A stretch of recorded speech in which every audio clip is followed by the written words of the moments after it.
Wonderlike geleentheid om vanmôre weer eens saam met jou te kan kuier rondom die woord. Dit wat die Here tot ons hart wil rig vanmôre. En ek wil vanmôre 'n tema by jou los en ja, dit is eintlik, ek wil amper sê ons land so die reeks rondom vryheid. Julle sal weet ons het die afgelope paar week het ons stil gestaan rondom lewe in vryheid of 'n lewe om die vryheid wat die Here vir my en jou gegee het. En ek wil vanmôre die tema in jou hart los, vryheid tot heerlikheid. En jy moet by my bly vanmôre, vryheid tot heerlikheid. Die jaartema is die jaar van groter heerlikheid. Heerlikheid beteken it's God's personal presence, God making himself known in a tangible way. Wel, jy moet verstaan vanmôre, daar's te veel in die wêreld waar mense weet van God, maar te min waar God beleef word. Hoor jy wat ek sê? Oral soor wanneer jy kyk, en veral in Suid-Afrika, dan staan ons bekend as 'n Christen nasie. Mense wat weet van die Here. Maar die vraag vanmôre is, hoeveel ken die Here? Jare terug het ek 'n artikel gelees van 'n baie bekende professor wat by die Universiteit van Pretoria gedoseer het in die teologiese fakulteit. En hy het die stelling gemaak, en ek praat nou van feitelik seker 18 jaar terug, het hy die stelling gemaak en hy het gesê, hy het agtergekom, hy het tot die slotsom gekom, dat daar nie 'n opstanding was uit die dode nie. Sy teorie was, en hy het hierdie boek geskryf wat in die Koemboeke op die rakke was, en baie vinnig deur Koem verwyder was toe hulle besef het wat die inhoud is van hierdie boeke, die Jesus van Nasaret. En sy woorde in hierdie boek was gewees, hy het tot die slotsom gekom dat die enigste verklaring wat daar kan wees van wat het van die liggaam van Christus geword, is dat honde het dit seker opgevreet. En dit het my geskit in my hart toe ek hierdie artikel lees. En hy sê, hy het tot hierdie slotsom gekom, al waarvoor hy kan leef, is om hierdie aarde 'n beter plek te maak, vir solank as hy op die aarde is, sodat sy kinders en sy kleinkinders eendag net die vreugde van hierdie aarde kan geniet. En een vraag het in my gedagte opgekom. Dis hierdie geleerde man, hierdie teoloog, maar een vraag, het hy ooit Jesus ontmoet? Want ek wil jy moet verstaan vanmôre, daar's 'n groot verskil wanneer jy weet van die Here en wanneer jy hom beleef. Het Job dit nie gesê nie? Hy sê, Here, ek het van u gehoor, maar nou het ek u van aangesig tot aangesig beleef. U aanskou, want ek wil jy moet verstaan vanmôre, slegs dan is dit wanneer God vir my en jou werklikheid word. Hoekom? Want hy is alleen die God wat lewe vanmôre. Ons hoef nie te weet, te wonder vanmôre, of daar lewe is na die dood nie. Ons weet, ons God wat die bron van lewe is, het opgestaan, en hy het die dood oorwin, en daarom leef ek en jy vanmôre. Amen? En in hom alleen het ek en jy lewe, en 'n lewe in oorvloed. So ek wil jy moet verstaan vanmôre, God wil sy heerlikheid in my en jou lewe tentoon laat kom. Om die waarheid te sê, die Bybel, dit is die ewige lewe. Dit is die ewige lewe. Dat hulle hom ken, die enigste waaragtige God. Nie van hom weet nie. Jy moet verstaan vanmôre, daardie woord ken beteken yada, dis die Hebreëse woord, wat beteken om hom persoonlik intiem te beleef en te ervaar. Nou as jy dit dan verklaar, dan sê hy, dit is die ewige lewe, om hom persoonlik te kan ervaar. En mense, ek wil jy moet verstaan vanmôre, dit is die rede waarvoor hierdie tafel getuig vanmôre. Sy heerlikheid en sy teenwoordigheid. You need to understand, it's God's desire for his people to live in freedom. Not only freedom from sin, but also freedom from fear, from condemnation, from bondage, and anything, listen carefully, anything that hinders a full relationship with him. Vryheid in Christus beteken nie, ek en jy kan maak soos wat ons wil nie, maar vryheid in Christus beteken om die volheid van sy heerlikheid te kan beleef en te kan ervaar. Daarom moet jy verstaan vanmôre, dis hoekom hy sê, dit is vir vryheid in Christus dat hy my en jou vry gemaak het. En ons moet verklaar vanmôre, God se begeerte is dat ek en jy sal vry word van enige ding wat my en jou weerhou daarvan om die heerlikheid van die Here te beleef.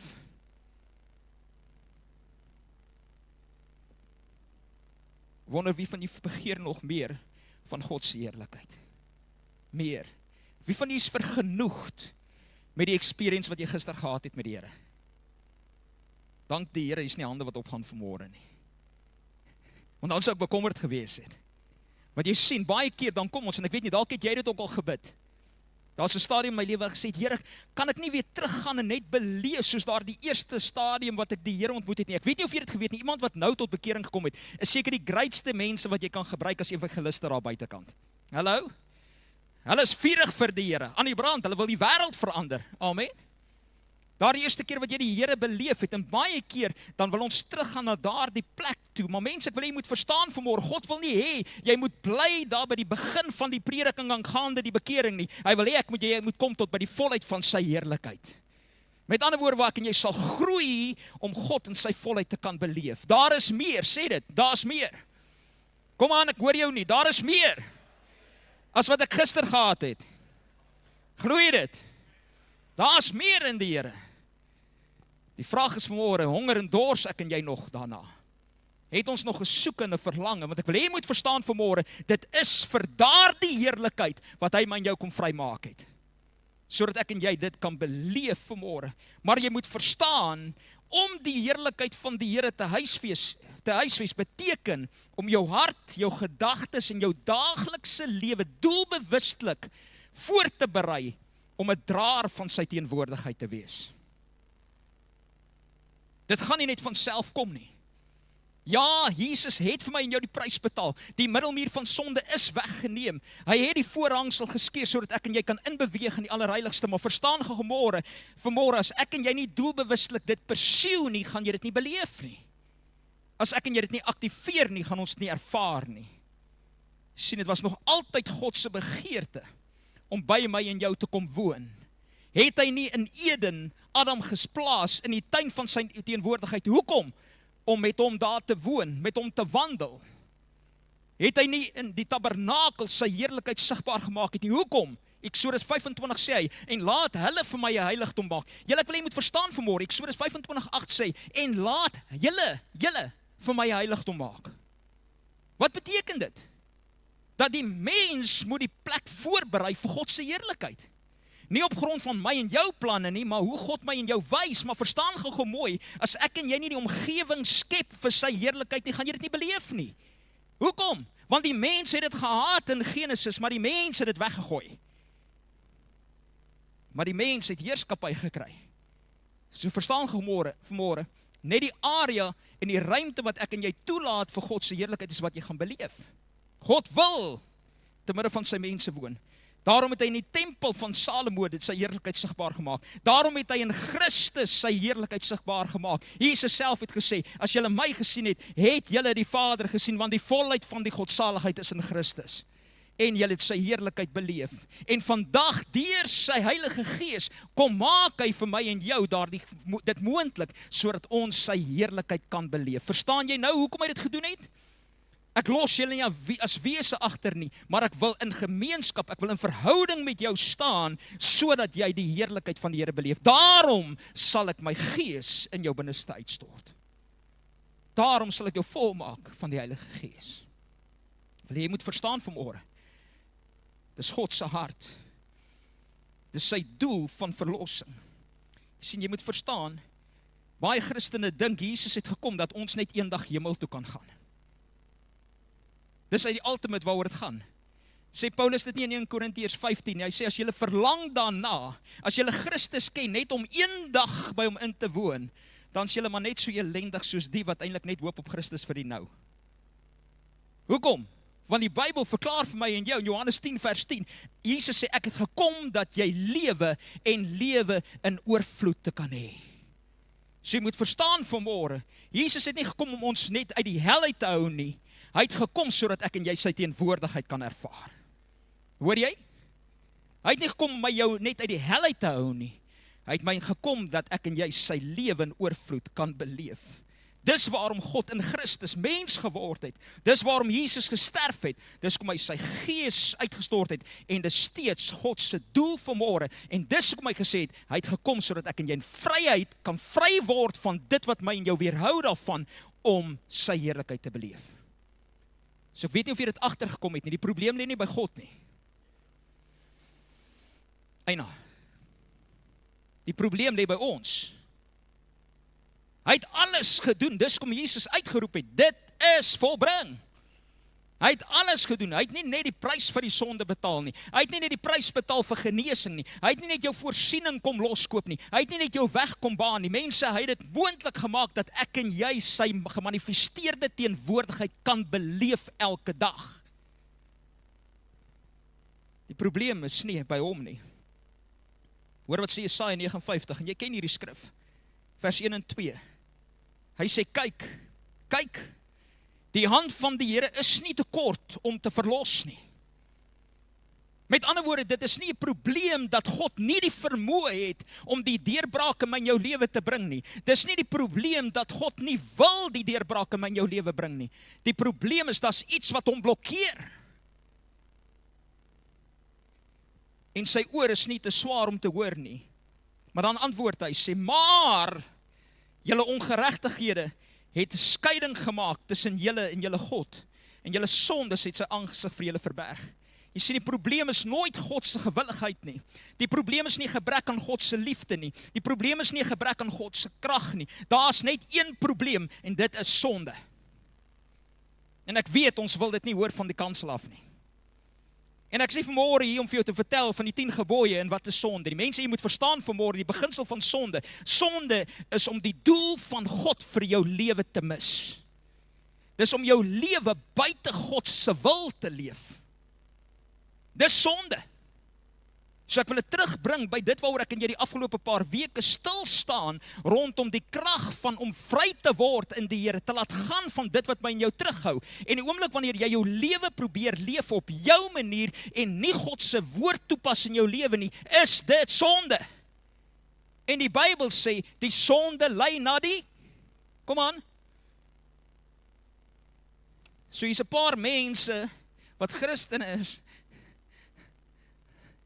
Ek weet nie of julle al daai movie gekyk nie. Jare terug was daar so 'n movie gewees, Weekend at Bernie's. Ek weet nie wie dit al gekyk nie. Dis 'n vreeslike ou movie. Andrei, dis altyd hilarious. Dit gaan oor hierdie ou wat eintlik dood was, maar hy het geweet waar al die skatte begrawe is en hoe hierdie ouens probeer het net om hierdie ou by hulle te kan kry. Want die oomblik wanneer musiek gespeel het, dan het hierdie ou lewendig geword. Maar dis hilarious, want hy lê daar mors dood en die oomblik wanneer die musiek begin, dan begin die been. Dan begin die arm. En na ruk en goed het hulle nie musiekie by sy oor gehou, want dan loop hy.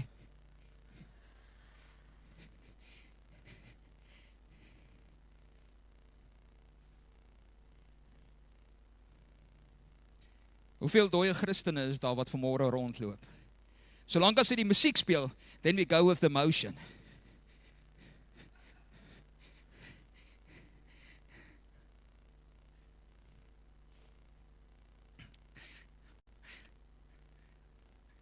Maar sit die musiek af, dan sal niks nie.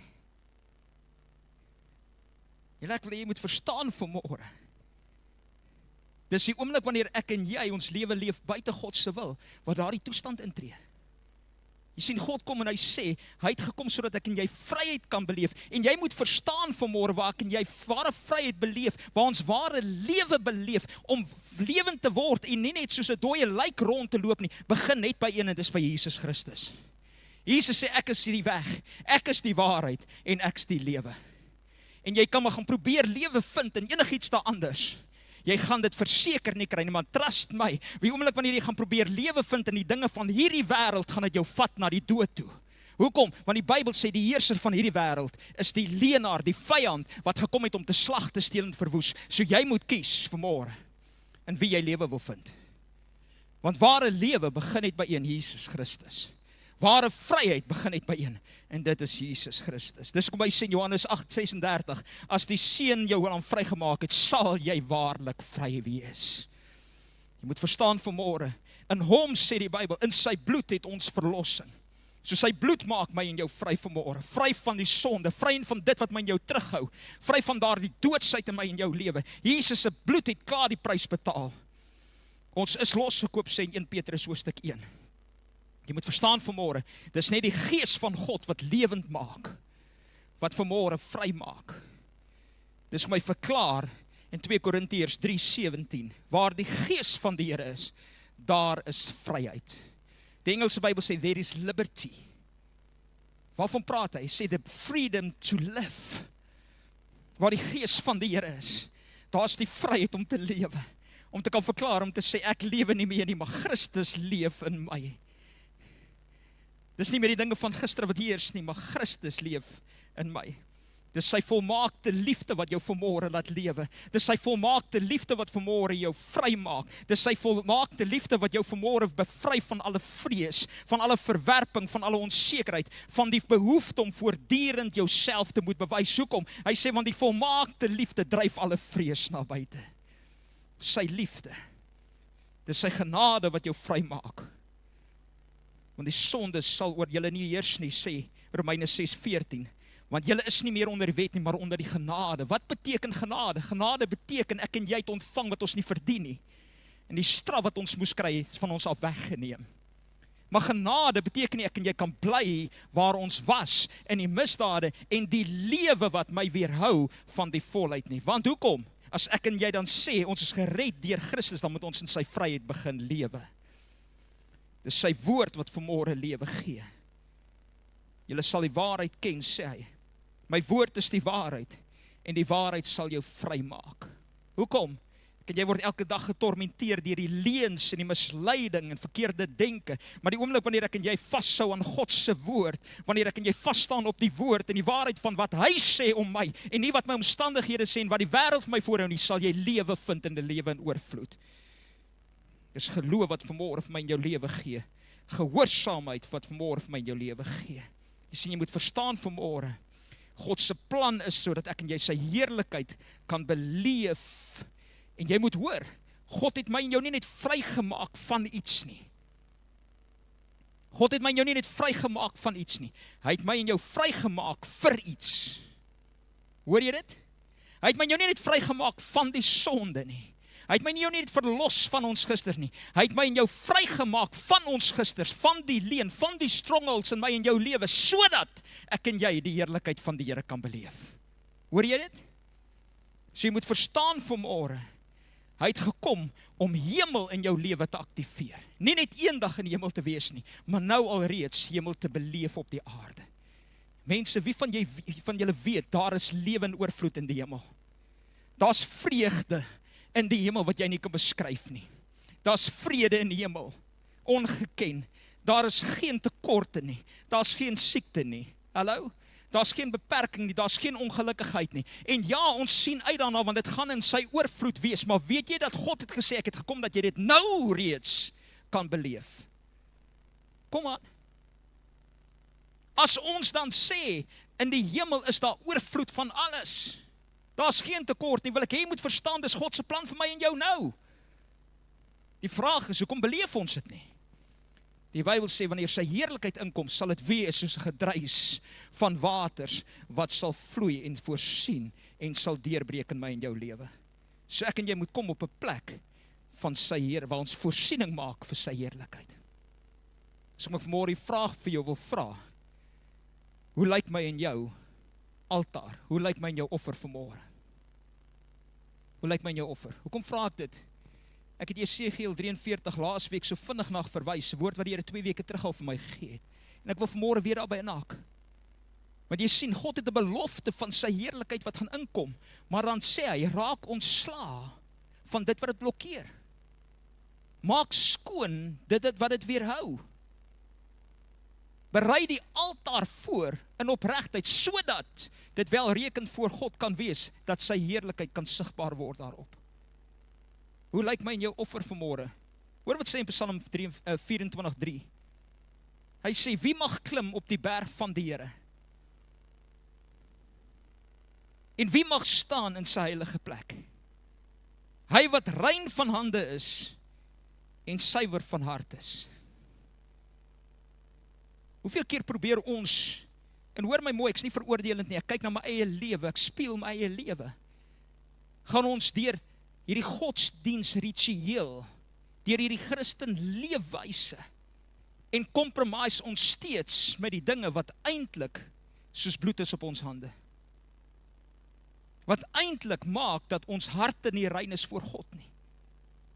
En dan roep ons uit genade. Ja, dit is genade. Maar die woord sê, wie mag klim op die berg van die Here? Wie mag staan in sy teenwoordigheid? Hy wat skoon van hande is en rein van hart is. Kom, ek bring dit vir jou tuis. Hoeveel keer hou ons vas in daardie seer, daardie ongelukkigheid, daardie bitterheid, daardie teleurstellings van gister. En dan bid ons, dan wonder ons, hoekom die Here nie antwoord nie, hoekom hy nie deurbreek nie. Maar die Bybel sê, ons blokkeer sy heerlikheid deur die ongehoorsaamheid in ons lewens. Deurdat ons funksioneer op 'n manier of 'n leefwyse waar ons hart eintlik bevlek is en besmet is. Hoe lyk my in jou hart vanmôre? Hoe lyk my in jou leefwyse? Matteus 5 vers 6 sê die volgende. Hy sê, salig is die wat honger en dors na die geregtigheid. Wat beteken die woord geregtigheid? Om die regte stand voor God te wees. Nou julle, as daar sonde en unrighteousness in my lewe is, kan ek nie in die regte stand voor God wees nie. Hoor wat sê die Bybel daar? Hy sê salig, wat beteken gelukkig, geseënd, is die een wat honger en dors. Mense, ek weet nie of jy dit weet nie, jy kan dalk vir 'n paar dae nog sonder kos gaan. Behalwe as jy 'n tiener is.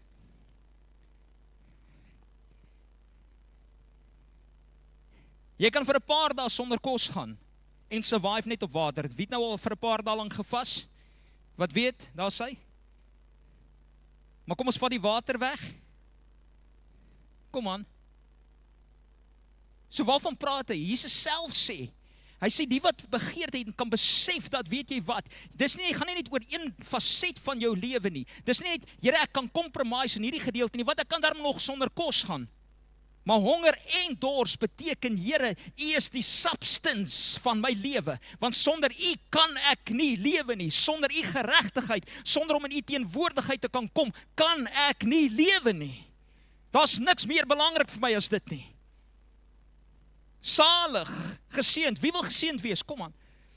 Wie wil voorspoedig en gelukkig wees? Die antwoord lê daar, honger en dors na sy geregtigheid. Hulle sal versadig word. En Jesus self het dit gesê, so ek glo dit. Vers 8 sê, salig is die wat rein van hart is, want hulle sal God sien. Nie net eendag, wanneer ek in die hemel kom nie. Ek sal God beleef hier op aarde. Ek sal sy teenwoordigheid sien. Ek gaan sê, gemanifesteerde teenwoordigheid beleef. Sien, jy moet verstaan vanmôre, die gevaarlikste plek waar ek en jy kan wees, is om sonder God se heerlikheid te leef. Ek gaan dit vir jou bewys. Hierdie het my getref verlede week, of in die week toe ek dit lees. 1 Samuel, die 10de hoofstuk. Saul word gesalf as die koning. Hoor wat sê in vers 6, hy sê, en die gees van die Here, Samuel salf Saul as die koning, en die gees van die Here sal oor jou vaardig word, sodat jy saam met hulle sal profeteer en 'n ander mens verander. Saul, wat glad nie geken was, of uitgesonder, of wat een of ander status, of hiërargie gekom het, om koning te wees nie, word afgesonder om die koning van Israel te wees. Dan kom Samuel en hy sê, weet jy wat jou gaan bekwam om dit te kan doen, is net die heerlikheid van die Here. En Saul, het jy nie die vermoë in jou gesien nie, sal God se gees jou kom transformeer. Hy sal jou kom verander. En dan sien ons Saul kom, en hy leef onder daardie salwing, maar dan gebeur daar iets in Saul se lewe. Saul het God se woord verwerp, sê vers 23. 1 Samuel 15:23, omdat jy die woord van die Here verwerp het, het hy jou as die koning verwerp. Mense verstaan gou mooi, die oomblik wanneer jy wegbeweeg van God se heerlikheid af, gaan jy jou heerskappy op die aarde verloor. Het God nie vir my en jou gesê in Genesis 1:27, en hy het gesê, en laat hulle heers op die aarde nie. God het die reg, die mandaat aan my en jou gegee, maar die enigste ding wat my en jou vermoë stel om die koninkryk uit te leef, is wanneer die koninkryk in en deur my en jou leef. Hallo? Ons gaan ons heerskappy verloor wanneer jy wegbeweeg van die Here af. Saul het meer bekommerd geraak oor mense as oor God. Vers 24 van 1 Samuel 15 sê, en ek het die volk gevrees en na hulle stem geluister. Hoeveel keer raak ons meer bekommerd oor wat mense gaan sê? Wanneer die Here vir my sê, doen A, dan is ek meer bekommerd oor wat gaan die mense sê. Ja, maar Here, kom aan, ken jy dit? En dan mis ons die heerlikheid van die Here. Hy het uiterlike godsdiens bo gehoorsaamheid gestel. En Samuel waarsku hom, hy sê gehoorsaamheid is beter as offerhande. Ken jy daardie skrif? Gehoorsaamheid aan wat God sê, is beter as die offers wat ek en jy bring met 'n valse hart. Wat is die gevolg? God se gees onttrek. 1 Samuel 16:14 sê, maar die gees van die Here het van Saul gewyk, en 'n bose gees het hom verskrik. Julle het my getref. Die gevaarlikste plek waar ek en jy kan wees, is om uit die heerlikheid van die Here uit weg te beweeg. Hoekom? Want die oomblik van die heerlikheid van die Here nie in my jou lewe tasbaar is nie, is die vyand besig om in te sluip. En gaan hy beheer kom kry oor my en jou lewe. Dis kom ek en jy dit nie kan bekostig vanmôre om vry te raak nie. Jy sien wat jy moet verstaan vanmôre, die lewe gebeur. Die lewe gebeur, maar jy het 'n keuse en 'n verantwoordelikheid hoe jy daarop gaan reageer. Sonde is nie vanmôre die verskoning nie. Die sondige natuur is nie vanmôre die verskoning nie. Die feit dat dinge met my en jou gebeur is nie verskoning nie. As jy gaan kyk hoe Dawid reageer, wat ook gesondig het teenoor die Here, sy reaksie ten opsigte van hoe Saul gereageer het, dan sien jy Dawid kom in Psalm 51 vers 12 en hy sê hierdie woorde, skep in my 'n rein hart, o Heer. Here, my hande is met bloed bevlek, maar Here, skep net in my 'n rein hart.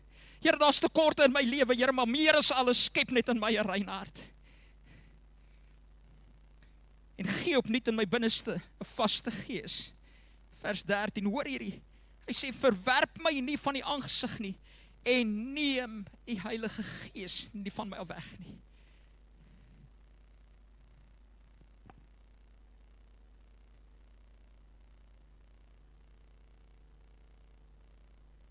Jo. Here, maak nie saak wat nie. Kom, was my net skoon vanmôre. En meer as alles, Here, moet net nooit u teenwoordigheid, die Heilige Gees my wegvat nie. Want Here, ek wil nie toelaat dat die vyand plek kry in my lewe nie. Hoekom? Want waar die Gees van God is, alleen is daar lewe. Het Jesus nie gesê, ek is die weg, ek is die waarheid, en ek alleen is lewe nie. So jy moet verstaan vanmôre, lewe lê nie vanmôre in godsdiens en tradisies nie.